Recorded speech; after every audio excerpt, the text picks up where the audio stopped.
instrumental in the whole process of Africa's economic development. How true. Our second thought, healthcare and social services. According to a World Health Organization report, you may want to listen to this, about 60% of healthcare delivery in Africa is orchestrated by the church and or faith-based platforms. This is substantial in the backdrop of the fact that public health provision is hampered by weak governance, management flaws, and limited financing. In general, African governments allocate arguably less than 10% of their budgets to healthcare, and as such, the health sector is characterized by a short supply of health workers, depleted and dysfunctional health systems, limited availability of essential drugs, and poor health infrastructures. I come from the northern part of Nigeria, and I can tell you that these are not just theoretical statements. It's unfortunate when you get to some of these areas in Nigeria for a case study. I've traveled quite extensively across the African continent, and I've been met with very disappointing expressions of pain and, health issues, even across many supposedly cosmopolitan cities. Healthcare in Africa still remains a very serious issue, even among the organized African societies. In this difficult and challenging setting, church health services have dominated the provision of healthcare across the continent. Apart from missionary health facilities, the church has continued to play an invaluable role in offering preventive and curative medical services, particularly the local communities. The church has made significant contributions towards the primary healthcare program, such as provision of basic packages of health services to rural and underserved communities, assisting communities to develop and implement locally relevant and sustainable health programs, and ensuring access to health services for the most vulnerable and marginalized groups. The church health services have put more emphasis on the most rural and isolated communities where no other healthcare provider exists. In remote and poor localities which do not have roads or good road networks, and where people have to walk sometimes, and you believe this, for more than a day to reach the nearest hospital available, the church has maintained services that would easily have been abandoned by the state. This has not only served to bridge the gap in healthcare delivery, but also demonstrated the church's strong presence in uplifting the standard of such communities. The third area of focus in examining Africa's role is the area of economic empowerment, and particularly I'm looking at entrepreneurship, job creation, and social aid. The church has increasingly engaged in Africa's economic and social development by providing various supports and value-adding economic empowerment services for the well-being of the African people. For example, the church has been involved in giving both spiritual support and material contribution to the poor, the needy, and the less privileged within their churches and communities. I can tell you that myself and our organization have been actively involved in this wise. We've launched various programs. There currently is an agricultural empowerment program, and we've spent millions and millions of naira just putting together professionals along that line to help train and empower people. This came as our response to the harsh economic reality that is plaguing Africa, and that includes Nigeria, even though the largest nation within the African continent. The church has been actively involved in collaborating with private organizations and governmental institutions to help create jobs, give professional career trainings and workshops, set up entrepreneurship and business programs to as many individuals and local communities at large. Many churches have been at the back of the rise of many startups and SMEs with a view to promoting economic empowerment within their regions and extending same across the entire continent. Our fourth area of consideration, peace and religious tolerance. I took a deep breath because this is quite an interesting one. Religion has been a force of both good and ill in the stability of the African countries. This is the fact. In several destabilizing conflicts, conventional or low level, faith and religion have served as important undertones and sometimes as the outright basis for conflict and wars. Examples of these factors or examples of these kinds of incidences are, for a case study, the Boko Haram insurgency in northern Nigeria. This has largely been driven by extremist views.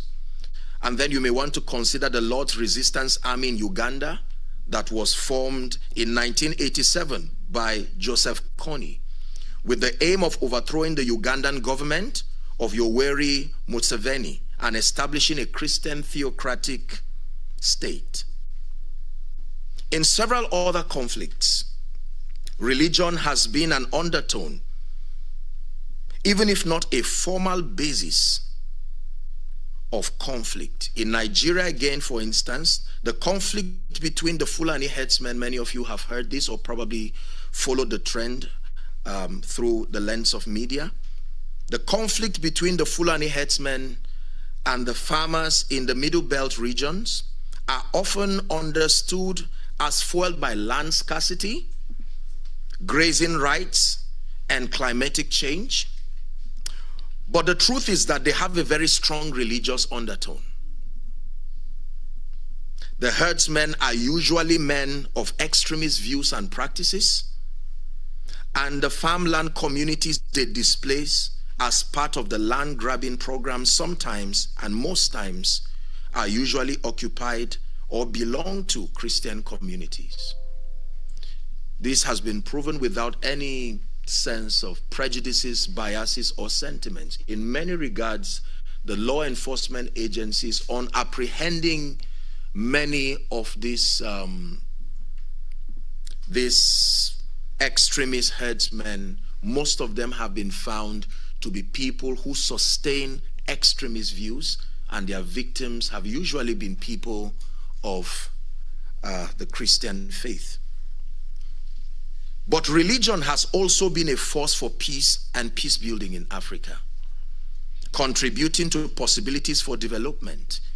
In Mozambique, for a case study, which experienced a 16-year civil war between Renamo and the Frelimo forces that left 1 million people dead and ended in 1992, Mozambique's churches played a decisive mediation role that ended the war. Interfaith religious groups have also played strong roles in peace building, in civil conflicts, in nations like Cote d'Ivoire and the Central African Republic.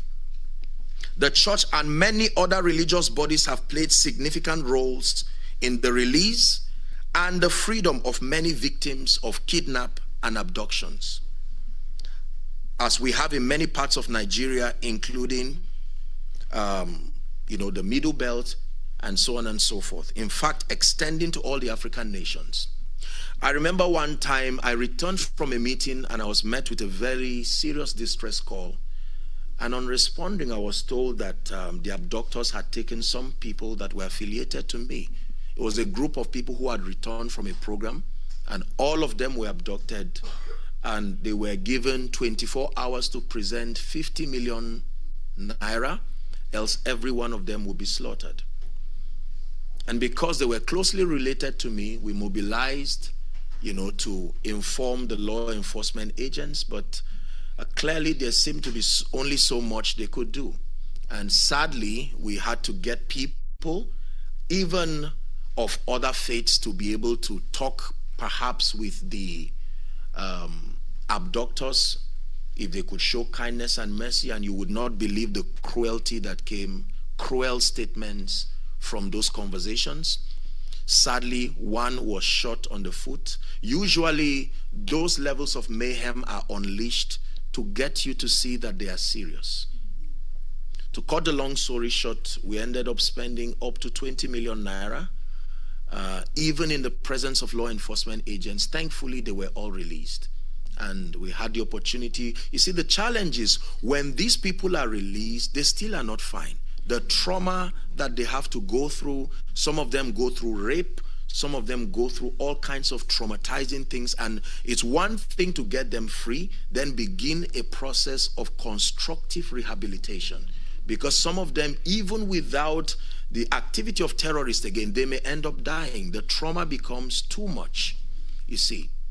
And so I'm not just saying this as a lecture. These are realities that some of us have been forced to live with, especially when you become a leader within these regions. You cannot shy away from being part of the process that leads to some of these things. And so I'm just using that to point that the church has played very significant roles on this wise. Furthermore, the church has played significant roles in resolving ethnic and religious clashes in many parts of Africa.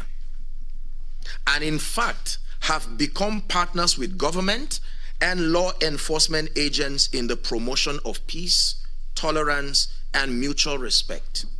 Religious bodies have actively organized peace concerts. Our organization has done that too as a case study. And so my work started largely in Zaria, for those of you who are familiar with Nigeria. And for many years, we experienced all kinds of religious crises. And so we came up with an initiative to hold periodic peace concerts. And the intent is not to advocate fanaticism. I'll be talking a bit about that before I conclude my discourse.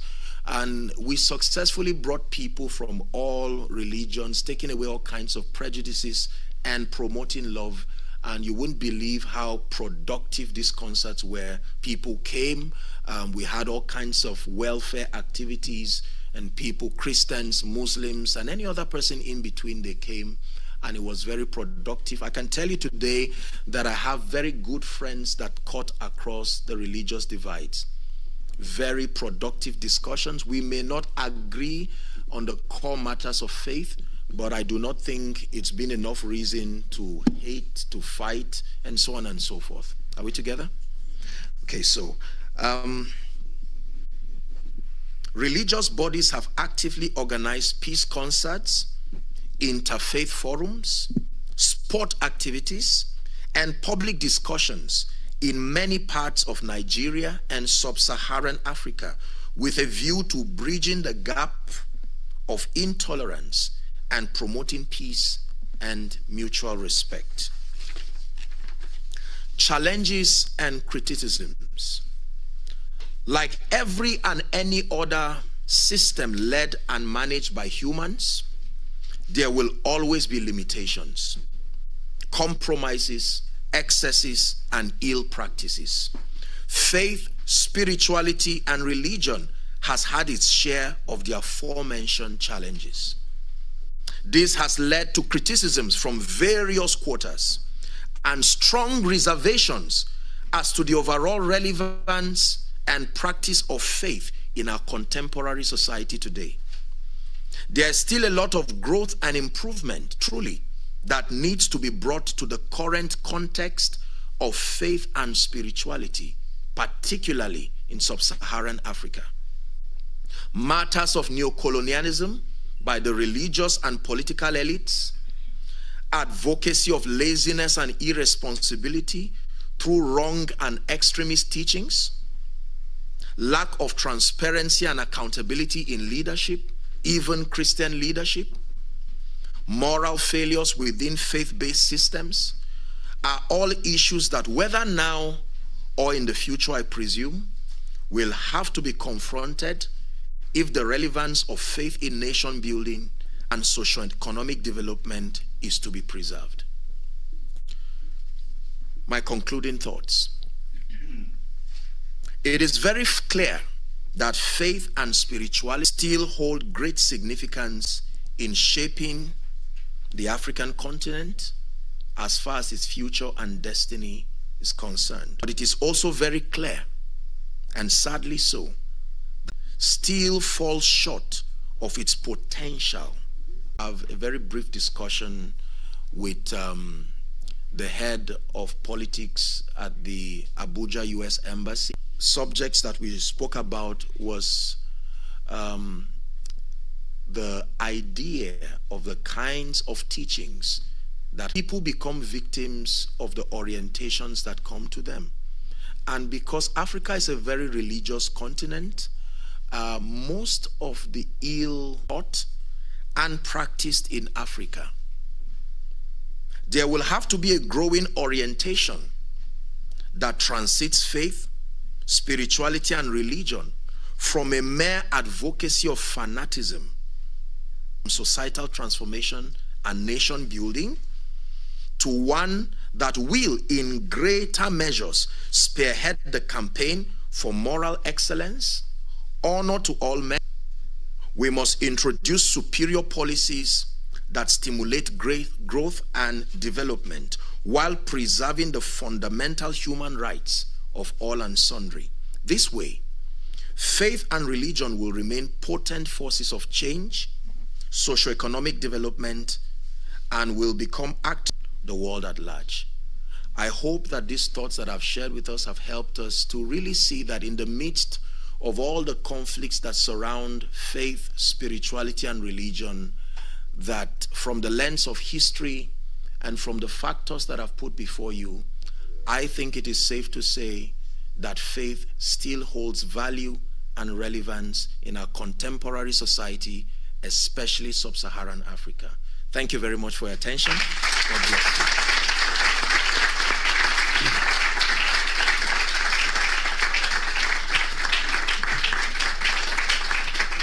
Come on, ladies and gentlemen, that was Apostle Joshua Selman. Can we make that round of applause more?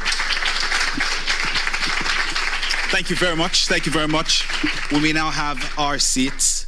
Okay, so I know that we're going to have a lot of questions to ask. So can we just put your thoughts together, make it very brief. If I tap my microphone, it means that your question is getting too long.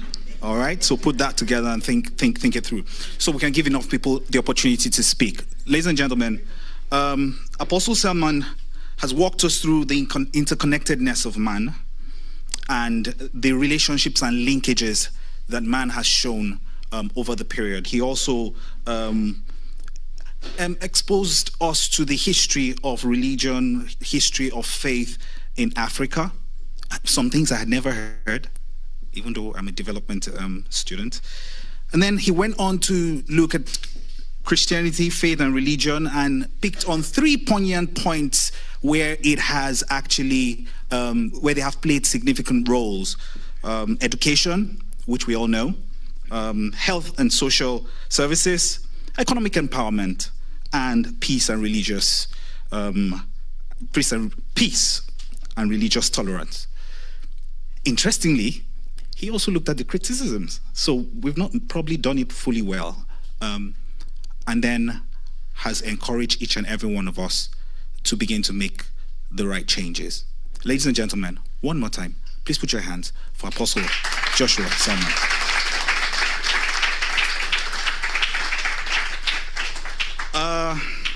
Okay, so we're going to be having a very quick fire chat. I will try not to throw the first shot, but I probably have to. And I'll try to be very gentle, sir. But sitting with Apostle Selman, Professor is not so bad. Yeah, it's not so bad. Okay, is Professor Olupano. His credentials are I'll take another 10 minutes to go through that. So permit me not to. He will be hearing the thoughts from both of them. First shot, and I'm going to look away from my notes. When we look at the growth of Christianity and the growth of the development growth of various continents, the three continents that has shown significant growth in religion and in Christianity, Latin America, Asia, and Africa. But the growth in religion in these continents and the economic growth in the continents are quite not matching. So I'm just wondering, do you have a thought on why religion is growing in Latin America and economic growth is on the increase? Why it's the same with Asia? Asia is, of course, more bludgeoning than the rest of them. And then Africa is not doing so well. Are we missing it somewhere? What are we doing wrong? And what role has religion got to play with it? Over to you, sir. Thank you. Thank you so much. Okay, like I said during my lecture, nations, one of the cardinal reasons why nations become great is the strength of their policies. And policies are a reflection of the convictions. It is a man's conviction that is translated to the laws that govern any territory. And so when nations fail, it is not necessarily because of faith. It is because of the practice, the way and manner that faith is practiced. I'll give you an example. This is a phone that can be used for both good and evil. A terrorist can use this phone to destroy, for instance, and someone can use this phone to save lives. So whether through destruction or salvation, it still came from the same phone. It was just how it was used. So it's been my advocacy, and if you notice in my lecture, I said how that I think the challenge with Africa, in spite of the growing churches, that there has to be a re-examination of the content and the practice of faith. So the problem is not faith in itself, but the approach. For instance, extremisms, for instance, advocacies of hate, for instance, wrong teachings, even from the Bible, that have made irresponsible people to become, responsible people to become irresponsible. When you teach on things like grace and favor and so on and so forth, if not balanced, will put an individual to leave everything about the making of his destiny to the hands of God while not taking responsibility. So I think that those who spearhead the faith-based platforms, of course, in addition to the leadership that is largely in Africa. So it's a leadership problem at any level, whether spiritual leadership, economic leadership, political leadership. In one word, the reason for the stuntedness, in spite of spirituality, is leadership. Thank you. Thank you very much. Professor Lukman, can we have your take too?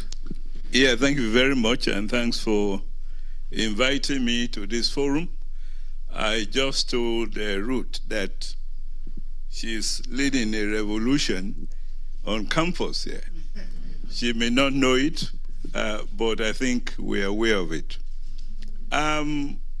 It's a pity that the Dean of Divinity School, Professor Mala Frederick, is not around. He's a professor of Pentecostalism. I would have loved for her to be here, because I know that very soon the Divinity School will have the opportunity to hire a professor in global Christianity, which simply means Christianity in the South.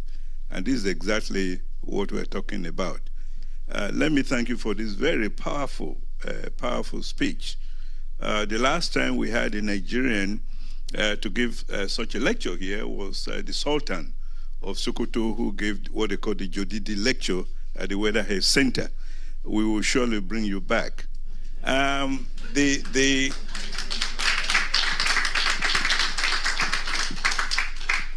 was a very interesting question that you posed to us.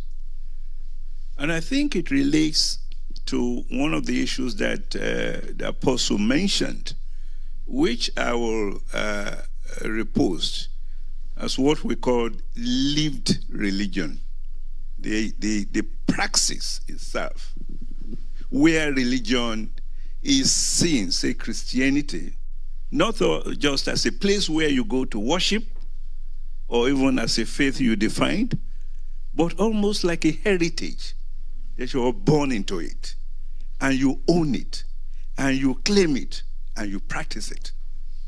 We're lacking this, and this is the root of our problem. Don't be surprised that myself and a group of people, we have taken the Anglican Church of Nigeria to court here. We've gone to court twice. It's my first time of going to court. But we have to to defend the faith, to defend Christianity, Nigerian Christianity in America, from, cash and carry Christianity. So until that kinds of thing, that the prophets even talked about, the Torah that is in the heart, that prepares you as a Christian, not what you just hear and you sing and you go home and you think it is finished. This is the kind of revolution that we need. And I think this is what the apostle saw. This is my first time of listening to this type of conversation. It's usually a conversation on Christianity given by scholars. And I'm glad you mentioned at least an African scholar, Bediako, in very insightful summary of the history of Christianity. I could also mention my late teacher, Ogbukalo, who used to be at the University of Nigeria, Nsukka, who unfortunately died some years ago. That praxis is important. And that praxis will also translate into governance. Why are the Christians taking bribes? Why are they involved in padding the budget? So that means that, Christianity has not entered into the heart where they are willing to die for what they believe in, and they want to be the only person that says, no, I am not going to take this. So we can go on and on. So governance is important, but governance that will make you say, I am a Christian. I am not going to take this bribe. I'm here to serve in the Senate as a Christian. I want the transformation of my people and the society. This is where I think we need to go. And these kinds of training and education, it's not the large cathedrals. We're competing over who builds the largest church in Nigeria when our youth have no jobs. Let me just say, so this is just... Thank you very much, sir. I kept tapping my mic in my head, but didn't get to do it physically. Thank you very much, sir. So because my time is very limited, I want to know if you could just signify with show of a hand, so I have 1, 2, 3, 4 questions. The other hands are coming. Let's take the first 4, and then we'll see how much more time I have. I still have my own questions, so very brief, very brief. Very brief. Thank you very much. I had the privilege of going to the same university as Apostle Selman, and not just the same university, but the same faculty. We both were engineering students. So, Apostle, I am just glad that you have taken this dimension to your evangelism, where you are concerned about development, and you are upfront about the fact that there are some of the things that we are not getting right with respect to religion. Growing up in southern Kaduna, from Kaduna State, I have seen a lot. The Sharia crisis you were talking about, I remember my house was burned in that crisis. That is one of the things that actually fueled me from an agric engineer to come here to the divinity school to have a degree there. I'm interested in understanding how religion can now be used as a force of good. And when I came here and I saw the number of people that we have from the diaspora, in the diaspora who are here at Harvard, I was excited that you have come. Can you please help us and talk to our people who are here in the kind of ways that we need to have synergy in order to build home? because it is important. I tell people I want to be here, but home needs me more. Please, yeah. I want a voice. I want a voice that is respected to speak to us who are here. What are the ways that we can, Okay. All right, we'll just take the 4 so that you can address the first 4 at once. So here we go. Hello. So I wanted to know, how do we get more spiritual and religious leaders to understand like their responsibility is more important than just preaching the Bible, pretty much like what you were saying, and like how do we get them to understand that it's not about building more church buildings but more church community? So building housing for members of the church. You have people that come to church and they're facing eviction, but the church is asking, oh, bring money so that we could build a new church. So how do we get them to understand? Like, you talked about it, but how do we actually make that happen? How do we get to see more leaders actually interested in this development? Okay. Thank you very much. Number 3. Hello. So my question is not actually a question. Is more or less. I want your comment on it. I mean, sorry, I was seated. I mean, if religion is based on love and love for God, and Jesus has shown us the biggest love of all. He died for our sins, and that is the biggest sacrifice that anybody could show love through. Why is it difficult for we as Africans to see ourselves or to show love to each other? Why is it difficult that our politicians, if they claim they are Christians, they are those who give massively to the church? If you go on record, they are the ones who give sure of real, but they think it's all right to sell the resources of Africa for pennies over $1 to countries who in the Bible there were, the people of Israel were always fighting. There were always conflicts on land and whatever. So meaning that it's actually biblical that every country wants to gain something. So we as Africans, if we are not protecting ourselves from what, if we are not protecting ourselves, it's actually biblical to fight for land, for resources, for their people. Do you understand? So if they giving you bribe is what will make you sell, they will do it. But we as African leaders, why are we deciding to sell our resources for people who just also want to who want something better for their own people? It's if we think love is what we stand for as Christian, we call ourselves Christian. I'm so sorry. My name is Tasha. I'm a doctor from Ghana, and I'm doing my master's here in global health. And I'm so passionate about Africa. So forgive me, I'm shaking right now because these are issues. Thank you. And we'll take the last question before we hand the microphone over to... Thank you so much for this opportunity. So my question is just straightforward. You mentioned some scholars during your lecture that talk about Christianity in Africa, and it's not about colonization and all that stuff. Do you mind just repeating those names? Because I got one down, but I missed some, because I would like to follow up on that. Thank you. Thank you very much. Apostle, over to you, sir. Thank you. So let me start with the last person.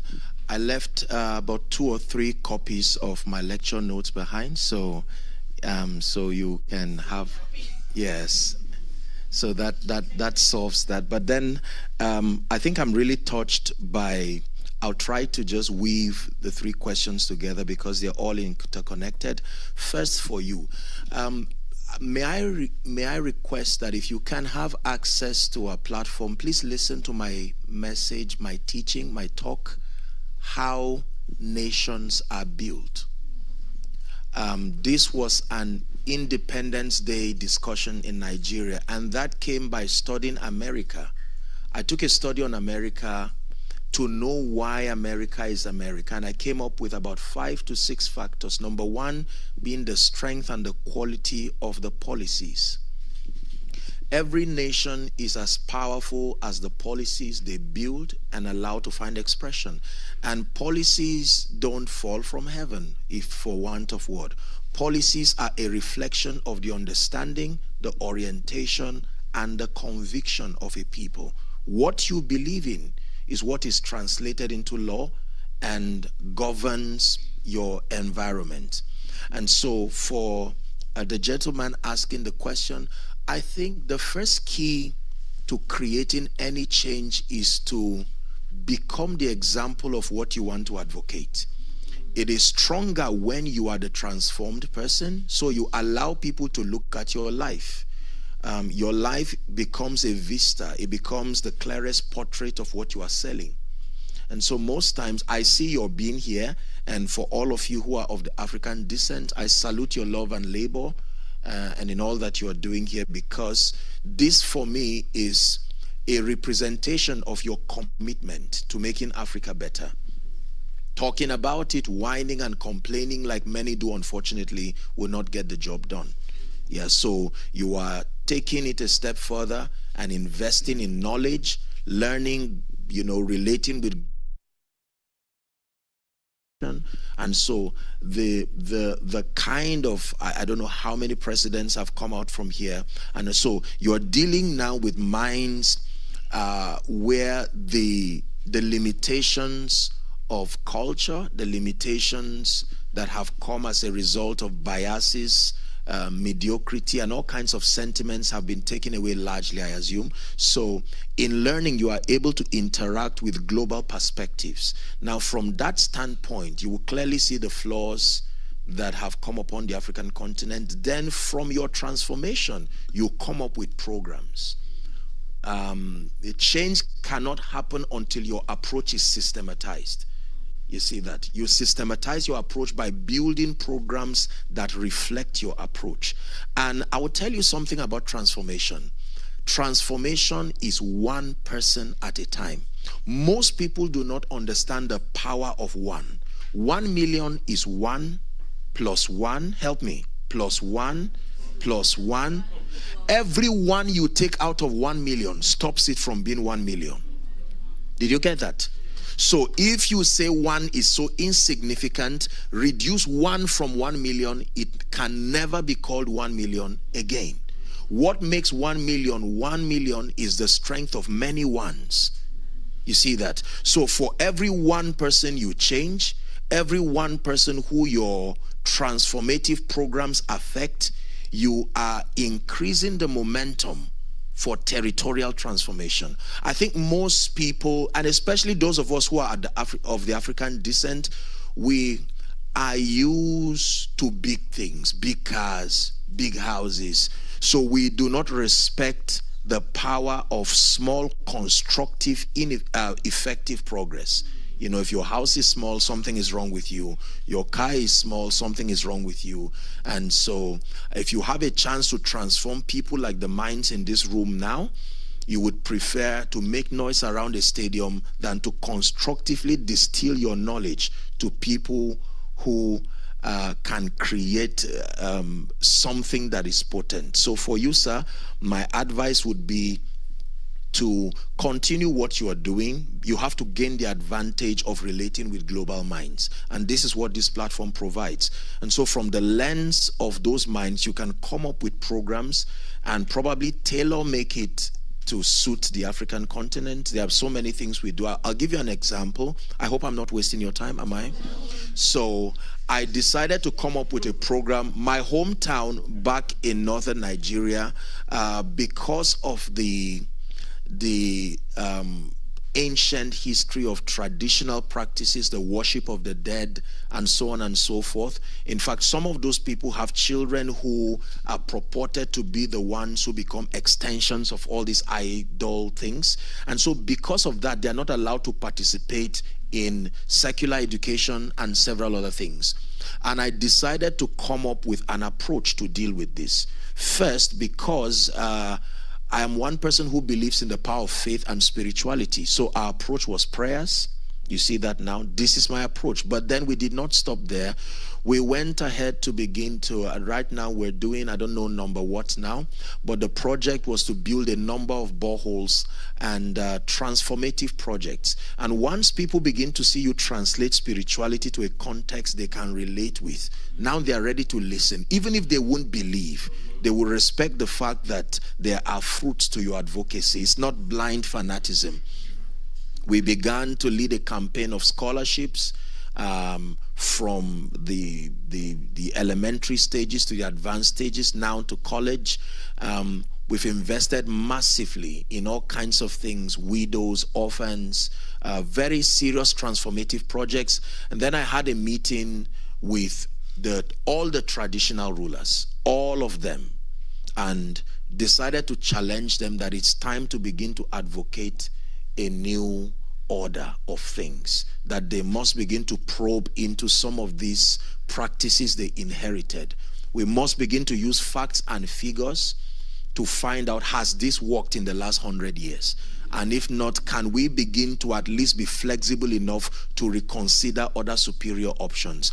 And in the presence of a few things that you may have done, it now gives them the motivation to say, look, if this man has done this far, and this has come as a result of the fruit of your orientation, let's give it a try. And I can tell you, it's remarkable what is going around my place right now. We've invested so much in the prison, say in Zaria, northern Nigeria.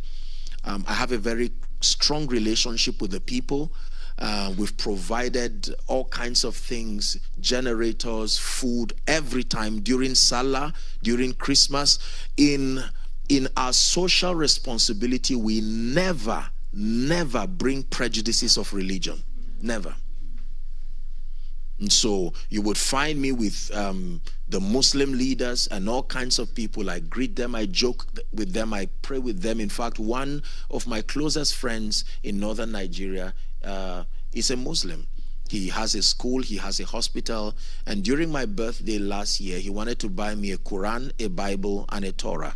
But he didn't know how I would feel about it. And I told him, I said, next time, go ahead. You're talking to a sensible person.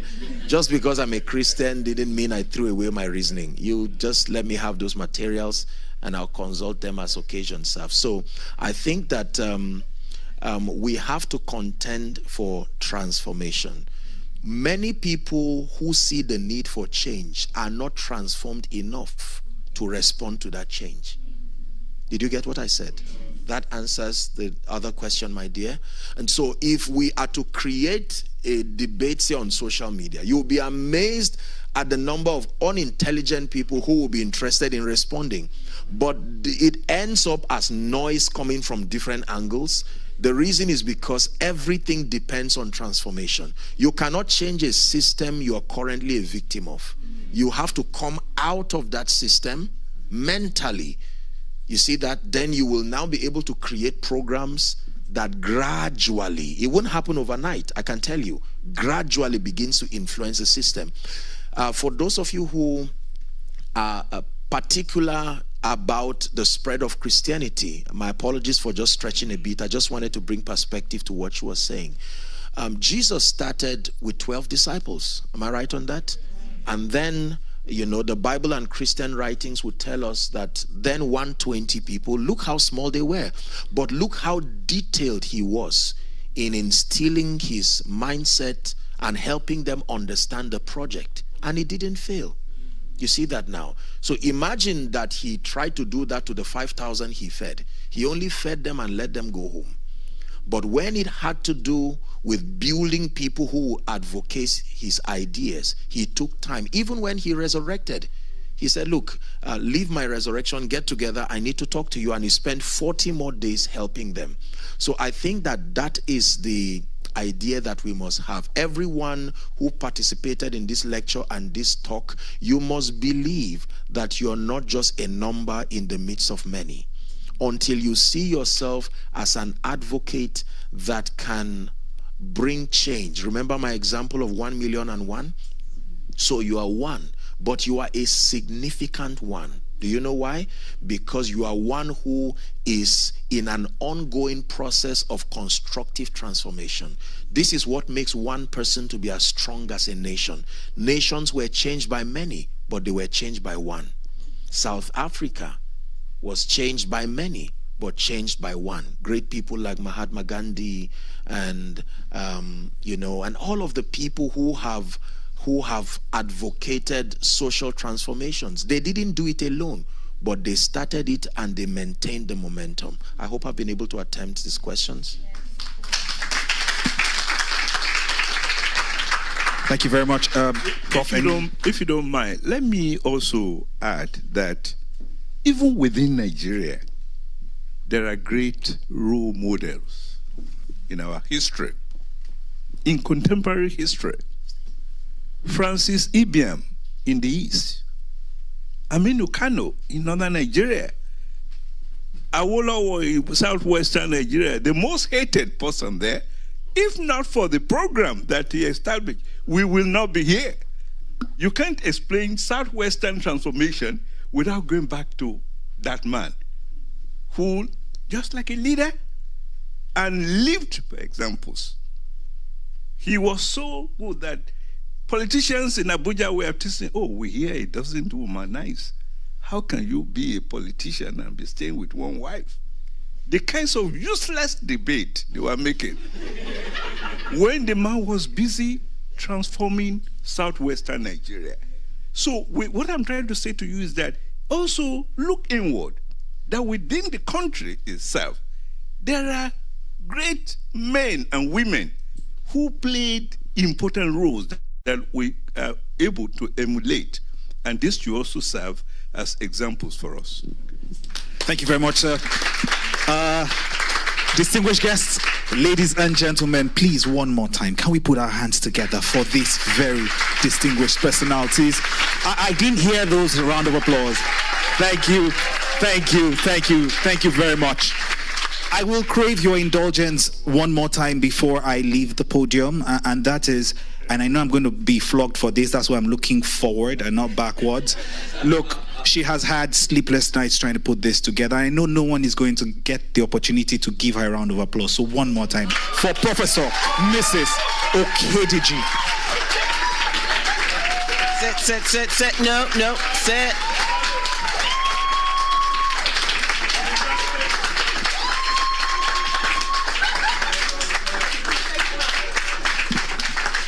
All right, everybody, let's sit. I want to say thank you, Apostle. So I was born in Zaria. Hello. My house is nil, but I got to claim it. I have to claim it. Professor Lupona, thank you. Thank you. The thing about Harvard is that it has a mantle for leadership. And as you know, there are many people flying in, driving in from all over the US and Canada to come hear Apostle Selman. We wanted this event to be focused on Harvard, on students, on people who are connected to an institution that has a mantle and a legacy. And so know that you are here by appointment and by assignment. And know that because that is the reality, you have a responsibility to your generation, to your community. It is not enough to hear, we must be doers. And so I really want to encourage you to sit. We are an academic institution, and so what do after class? You take your notes, and when you're studying for exams, you go over them. You distill, you take lessons that you can run with. There's a verse that I love. It says, write the vision, make it plain, so that people can read and run with it. And this is what Professor Lupona has also reminded us, that we tend to look at ourselves as small, unimportant, overlooked, that nothing you can do can make a difference. But the fact of the matter is that every drop of water contributes to the full pot. And I just loved you encouraging our young people, our young leaders in the making, leaders now, the power of one. the power of one. It's great that you've got a Harvard degree, but frankly, just you and what God has put in you for your generation is plenty. It takes a seed. Every tree you see out there had one tiny seed to start it. So we're wrapping up. There's some food you can grab and eat on your way out. I know students are always hungry. We wanted to give you something to eat. Can we say thank you again to the Apostle and Professor Olukona?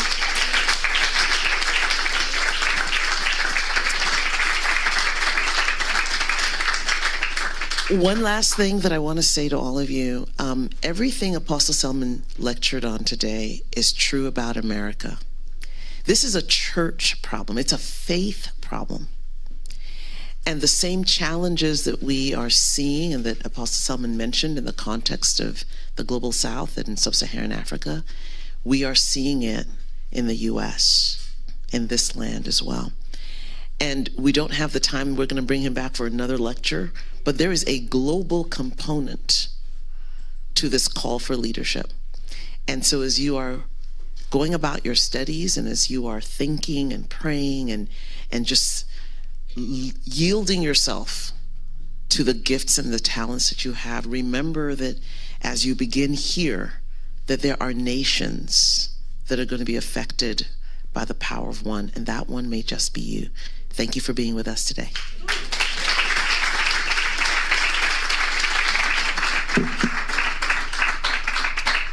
All right, eat, go to the back, grab food and run.